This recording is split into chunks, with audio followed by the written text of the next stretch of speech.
ঢুকার প্রথমে যে একটা ভিউ দেখা যায় ভাই, মাথায় নষ্ট, অসাম লেভেলের ভিউ। এই সাইডটা এমনিতে অনেক সুন্দর আছে, আগের বার আসি এই সাইডে বসে আছিলাম, অস্থির একটা জায়গা। সেই ক্ষুদিরাম বসু, যার কারণে ব্রিটিশরা নাগানি সোবানি খাইছিল, 18 বছরের পোলা। হ্যালো, আসসালামু আলাইকুম এভরিওয়ান, আজকে চলে আসলাম নতুন আরেকটি ব্লগ নিয়ে। আজকে যেমন সোনারগাঁয়ের অবস্থিত বাংলার তাজমহলে। সো কী করে যাবেন, কত টাকা টিকিট, সমস্ত ডিটেলস ইনশাল্লাহ এই ভিডিওতে পেয়ে যাবেন। সো সম্পূর্ণ ভিডিওটি দেখার আমন্ত্রণ রইল, ইনশাল্লাহ সবাই সম্পূর্ণ ভিডিওটি দেখবেন। তো প্রথমে যারা গুলিস্তান থেকে বা 300 ফিট থেকে যেতে চান, গুলিস্তান থেকে চট্টগ্রামগামী যে কোনো একটা বাসে উঠে মদনগঞ্জ বাস স্ট্যান্ডে নামিয়ে ওখান থেকে বিভিন্ন সিএনজি বা অটো পেয়ে যাবেন। আরেকটা ওয়ে হচ্ছে যারা 300 ফিট থেকে আসবেন তাদের জন্য সবচেয়ে সুবিধা বেটার হচ্ছে ওরা বুলতাগাঁও সাইডে চলে আসবেন, ওখান থেকে বিভিন্ন অটো বা সিএনজি পাওয়া যায়। ওরা এমনিতে 100-150 টাকা চাইবে, সো একটু মূল্যামূল্য করে 70 থেকে 80 টাকার ভিতরে যাওয়া যায়। আমি নিজেই 70 টাকা দিয়ে গেছি। সিএনজিওয়ালারা বা অটো রিক্সাওয়ালারা এমনিতে বেশি ভাড়া চায়, সো এত বেশি ভাড়া দেওয়ার দরকার নাই। সো 70 টাকার ভিতরে এনাফ, মোর দেন এনাফ 70 টাকা। তাজমহল যাওয়ার যে গ্রামীণ পরিবেশের রাস্তাটা, এটা এমনিতে অনেক সুন্দর, আপনারা এটা যেতে যেতে এমনিতে উপভোগ করতে পারবেন। ফার্স্টে আমি ভাবছিলাম কি যে তাজমহল যাওয়ার রাস্তাটা যেহেতু গ্রামীণ পরিবেশের রাস্তা, আর ওই দিক দিয়ে তো এমনিতে অনেক কনস্ট্রাকশনের কাজ চলতেছে, সো আমি ভাবছিলাম ভিতরের রাস্তাগুলো অনেক খারাপ হবে। সো রাস্তাগুলো এমনিতে অনেক ভালো আছে, কোনো ভাঙ্গাচোরা নাই। ভাঙ্গাচোরা কয়েকটা জায়গায় আছে, বাট অন্য রাস্তাটাই একদম ঠিক আছে। এমনিতে আপনাদের যাইতে এমনিতে কোনো সমস্যা হবে না। আর যারা পার্সোনাল গাড়ি দিয়ে যেতে চান তাদের তো লোকেশন বলে দেওয়ার কিছু নাই, তারা ম্যাপ দেখে যেতে পারেন। সো চলে আসলাম সেই কাঙ্ক্ষিত তাজমহলে। এই যে এই রাস্তা থেকে দেখা যাইতেছে তাজমহলটা। ফার্স্ট টাইম ভাবছিলাম আর ভিডিও করবো না, একদম তাজমহলের ভিতর গিয়ে ভিডিও করবো, কিন্তু রাস্তা থেকে তাজমহলটা এত সুন্দর দেখা যাইতেছিল, পরে ভাবলাম একটা শট নেই। এমনি সুন্দর লাগে, এমনিতে বাইরে থেকে অনেক সুন্দর আছে। যারা স্থানীয় তারা মেবি এমনিতেই ঢুকতে পারে, পিছন দিক দিয়ে কোনো এমনিতে বেড়া নেই আর কি, সো ওরা এমনিতেই ঢুকতে পারে। বাট আমরা যারা বহিরাগত তাদের জন্য তো টিকিট দিয়েই ঢোকা লাগে। আমি যদি এলাকায় হইতাম তাহলে আমিও নিজেই হয়তো টিকিট দিয়ে ঢুকতাম না। সো এখন এটা কি মাঝখান দিয়ে একটা ছোট্ট একটা ঝিরির মতো আছে আর কি, এটা পার হয়ে যাওয়া লাগে। সো যারা টুরিস্ট আছে ওরা তো আর এটা পার হয়ে যাবে না, স্থানীয়রা অবশ্যই যেতে পারে, বাট আমরা তো না।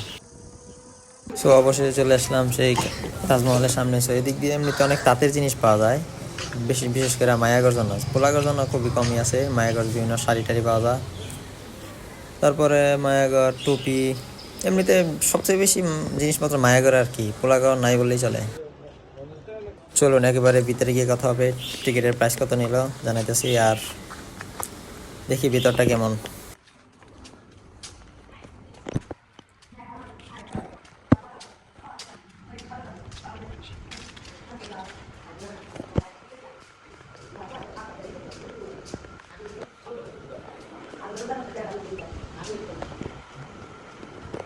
টিকিটটা 200 টাকা নিল। যারা 5 বছরের নিচে আছে তাদের জন্য কোনো টিকিট নেই, তার উপরে সকলের জন্য 200 টাকা করে টিকিট। আর এটা শুধু তাজমহলের না, এটা দিয়ে আপনি পিরামিডও ঘুরে আসতে পারবেন।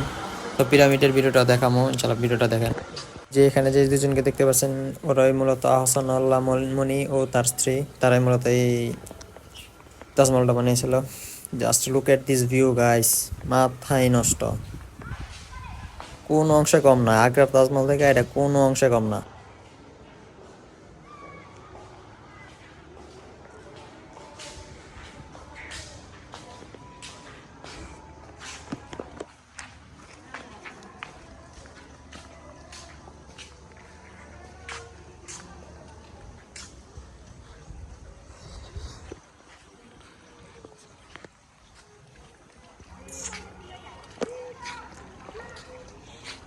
এখানে এই পানির ডিজাইনগুলো মূলত সেই আগ্রা তাজমহলের আদলে তৈরি করা হয়েছে। এটা সামনে থেকে এমনিতে অনেক সুন্দর দেখা যায়, সাইড থেকেও ভিউটা খারাপ না, এমনিতেও সুন্দর। সো আর এই পাশে এসে বিভিন্ন বসার জায়গা দেওয়া আছে।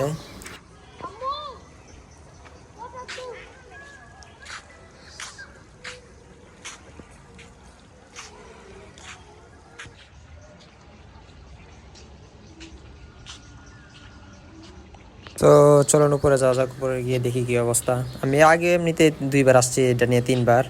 তো আগে 2বার আসছি, 2বারই মূলত ট্যুরের প্ল্যান করে আসছি, বাট এবার ব্লগটা করার জন্য আসছি। মানে আমি নরসিংদী থেকে ঢাকা যাওয়ার পথে ভাবলাম জায়গাটা আপনাদের দেখাই। ফার্স্টে যে সময় আসছিলাম ওই সময় ক্লাস 4-এ পড়ি, স্কুল ট্যুরে আসছিলাম। আর সেকেন্ড হচ্ছে ইন্টার পরীক্ষার শেষে আমি আর আমার আরেক ফ্রেন্ড আসছিলাম। সো এটা বেশি দিন আগে না, এটা 4-5 মাস আগে। সো ভাবলাম আজকে অনুষ্ঠান থেকে যাইতেছি, তো ভিডিওটা করে যাই, একটা ব্লগ করে যাই এই জায়গাতে। সো তাই আসা আর কি আজকে।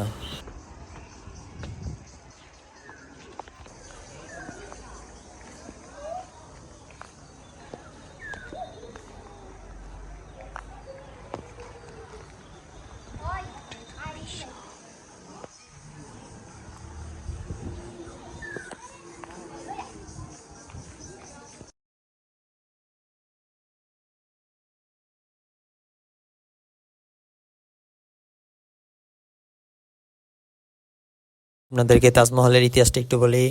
আহসানুল্লাহ মনি এবং তার স্ত্রী যখন ভারতের আগ্রায় গিয়ে মুঘল সম্রাট শাহজাহানের তৈরি তাজমহলটা দেখে, তখন তারা এত পরিমাণ ফিদা হয়ে যায় যে তারা চিন্তা করে যে সেম লেভেলের একটা তাজমহল বাংলাদেশে বানাবে, মানে ডুপ্লিকেট একটা তাজমহল বানাবে ওরা।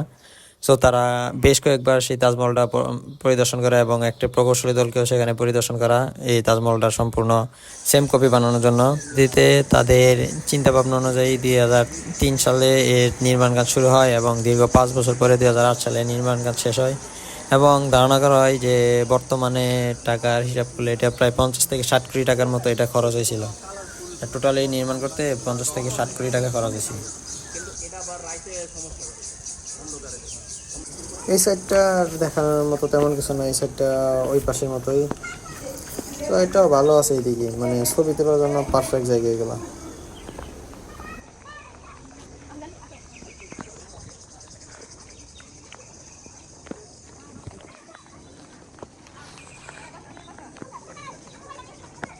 আরেকটা কথা বলে রাখি আপনাদের, এই তাজমহলটার ভিতরে আহসানুল্লাহ মনি এবং তার স্ত্রীর জন্য সমাধিস্থল রাখা হয়েছে। তাদের মৃত্যুর পর তারা এখানে সমাধিত হবে। মূলত তারা সম্পূর্ণরূপে আগ্রার তাজমহলের আদলে তারা সব কিছু করার চেষ্টা করছে, যতটুকুই করছে। মানে তাজমহলটা দেখতে টোটালি সেম না, 100% তো আর হবে না, যতটুকু হয়েছে অনেক সুন্দর। আর তারা যে কার্যকলাপগুলো, যেমন তাদের সমাধিস্থল এটার ভিতরে তারা সেমভাবে করছে। সো উপরে তো অনেকক্ষণ হাঁটাহাঁটি করলাম, পরে ভাবলাম যে নিচে চলে যাই। উপরে তো আর কিছু নাই দেখার মতো, উপরে যা ঘোরাঘুরি করলাম। নিচের সাইডটা মোটামুটি ভালো লাগে, গাছগুছ আছে তো, অনেক ছবি তোলা যায়। আর এই পাশে এই সাইডটা বসার জন্য একদম পারফেক্ট, এনে বৈশা অসাম একটা ভিউ দেখা যায়।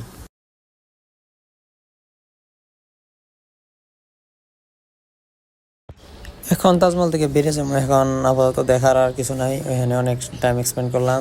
তো জায়গাটা এমনিতে অনেক সুন্দর আছে, আপনারা আসলে এমনি অনেক এনজয় করতে পারবেন। সো এখন আপাতত বেরিয়ে যাই, দেখি বাইরনের রাস্তাটা মেবি বাম সাইডে যাই আগে।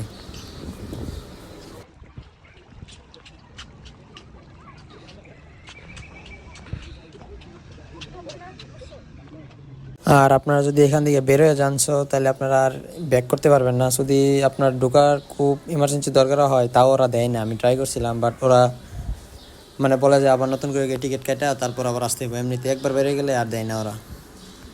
সো সবাই একদম যাওয়ার সময় একদম ভেবে চিন্তে সব কিছু নিয়ে একবার বেরিয়ে যাবেন, যাতে আর ব্যাক করতে না হয়।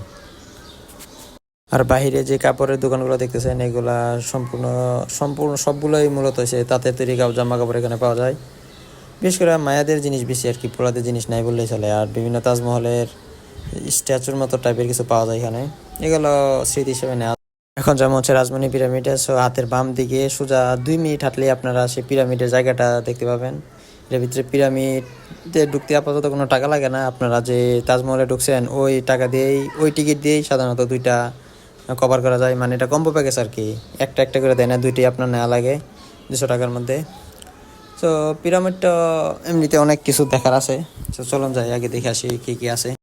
মূলত আমি ওখানে যাচ্ছি সে আগের বার যে মানে স্ট্যাচু করা ছিল মমিগুলা, হ্যাঁ ওইটা দেখে হালকা একটু ভয় পাইছিলাম। এবার গিয়ে দেখি সেরকম ভয় পাই কিনা।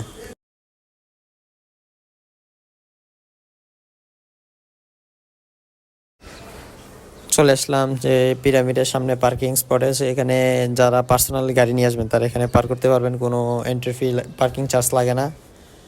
তো আপনারা যে তাজমহলে যে টিকিটটা কিনবেন ওই টিকিটটা ফেলবেন না, মানে ওরা যেই অংশটা রেখে বাকি অংশটা দিব ওটা আপনারা রেখে দিবেন।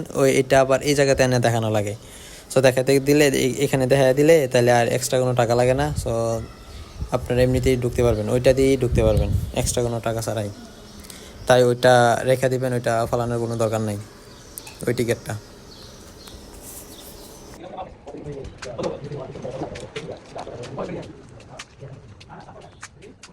পিরামিডের ভিতরে ঢোকার যে রাস্তাটা, এটাও বিভিন্ন গাছগাছালি দিয়ে সাজানো আছে, তো এটা দেখতেও অনেক সুন্দর লাগে এমনিতে।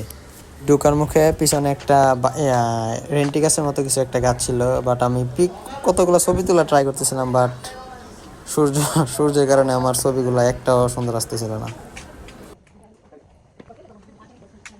যে গাড়িটা দেখতে পারতেছেন, 2-3টা গাড়ি, এই গাড়িতে আগের বার আসা পিক তোলার জন্য ওয়েট করতে হয়েছিল প্রায় 4 থেকে 5 মিনিট, কারণ ওই সময় বন্ধের দিন আসছিলাম আমরা, তাই ওইখানে পিকই তুলতে পারিনি, তাও পিক তুলতে পারিনি, 4 থেকে 5 মিনিট ওয়েট করে আমরা পিক তুলতে পারিনি।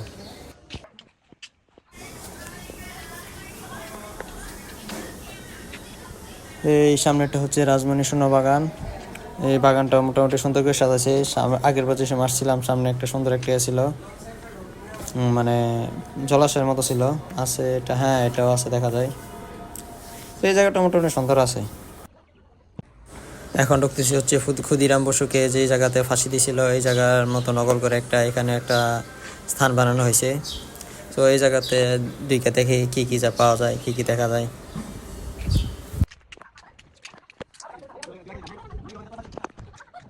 ক্ষুদিরাম বসুর ইতিহাসটা একটু বলি, তাকে কেন ফাঁসি দেওয়া হয়েছিল এবং তিনি কবে জন্মগ্রহণ করেন। তিনি পশ্চিমবঙ্গের মেদিনীপুরে জন্মগ্রহণ করেন 3 ডিসেম্বর 1889 সালে। ছোটোবেলা তার বাবা মা মারা যায় এবং সে এতিম হয়ে যায়। সো তাকে তার বড় বোন লালন পালন করে মানুষ করে তোলে। ছোটোবেলা থেকে স্কুলে পড়ার অবস্থায় সে দেশপ্রেমে উদ্বুদ্ধ হয় এবং ব্রিটিশ বিরোধী বিভিন্ন গোপন সংগঠনে যোগ দিতে শুরু করে। পরবর্তীতে ক্ষুদিরাম বসু এবং তার এক সহযোগী দুজনে মিলে এক ব্রিটিশ বিচারককে হত্যার পরিকল্পনা করে। হত্যার পরিকল্পনাটা করে মূলত সেই বিচারক নিষ্ঠুরভাবে বাঙালিদের বা ভারতীয়দের উপর অন্যায় অত্যাচার করত। সে খুব কঠিন শাস্তি দিত বাঙালি এবং ভারতীয়দের। তারই প্রেক্ষিতে ক্ষুদিরাম বসু এবং তার সহযোগী মুজাফরপুরে সেই বিচারকের ওপর বোমা হামলা চালায়, কিন্তু আনফর্চুনেটলি সেই বিচারক বেঁচে যায় এবং তার 2 সহযোগী ব্রিটিশ নারী মারা যায়। সো সেই স্থানে তাদেরকে দাওয়া করা হয় এবং তার সহযোগী ধরা পড়ার ভয়ে সেখানে আত্মহত্যা করে, কিন্তু ক্ষুদিরাম বসু অল্পের জন্য ধরা পড়ে যায় এবং তাকে সেখানে বেঁধে বিচারের মুখোমুখি করা হয়। পরবর্তীতে তাকে 11ই আগস্ট 1908 সালে তাকে ফাঁসিতে ঝুলানো হয়। মূলত তার মৃত্যুর মধ্যে দিয়ে ভারতে ব্রিটিশ বিরোধী আন্দোলন আরও তীব্র হয়ে ওঠে। ব্রিটিশরা ক্ষুদিরাম বসুকে ফাঁসি দিতে গিয়েও অবাক হয়েছিল, কারণ সে ফাঁসির কাঠগড়ায় দাঁড়িয়েও হাসছিল।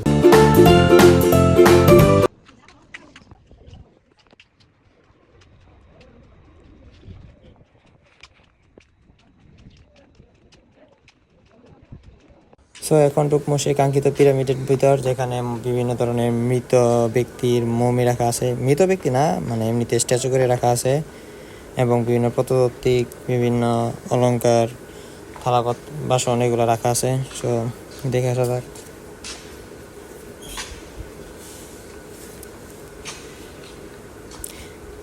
জায়গাটা মানে আমার এত পরিমাণ ভয় করতেছিল, কারণ আমি পুরোটাই একা ছিলাম, তো পরে মানে আমার হাঁটা থেকে অবশ্য বুঝতে পারতেছেন যে আমি কি পরিমাণ ভয় পাইছিলাম। মানে আমি পিছনে জাস্ট একবার তাকাইছি, যখন দেখি কেউ নাই, মানে আমার হাঁটা গাড়ে বলে যে হাঁটার মধ্যে একটা দৌড় আছে না, সেই লেভেল আমি হাঁটতেছিলাম আর কি। এর ভিতরে যে মমি রাখা না, এই মাঝে মধ্যে বিভিন্ন ধরনের আওয়াজ আসে, মানে মেন বইটা ওই সময় করে আর কি। আর এখান দিয়ে বিভিন্ন ধরনের অলংকারও আছে, অনেক পুরাতন পুরাতন অলংকার পাওয়া যায় এই জায়গাতে।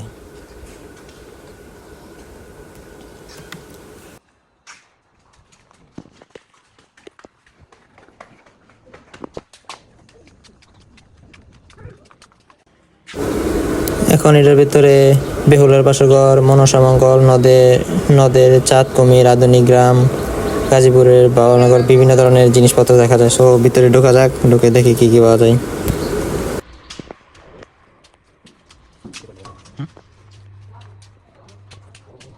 এটি হচ্ছে বেহুলার সেই বাসরঘর।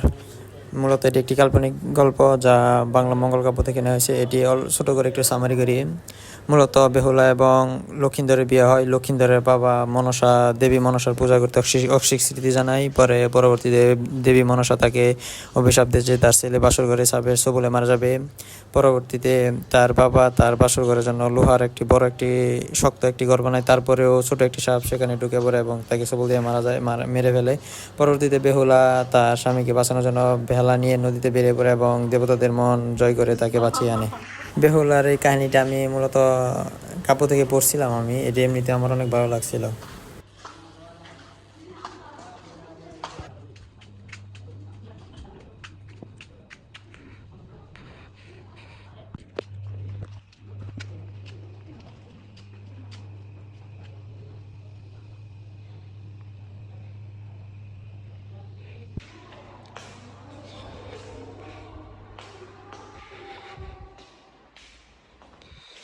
আহসান আল্লাহ মনি তো একজন পরিচালক ছিলেন, সো সো তিনি সব যন্ত্রপাতি দিয়ে বিভিন্ন সিনেমা টিনেমা করতেন। ভিতরে আরও আছে বিভিন্ন ক্যামেরা ট্যামেরা, বাট ওই দিকে যাইতে পারি নাই।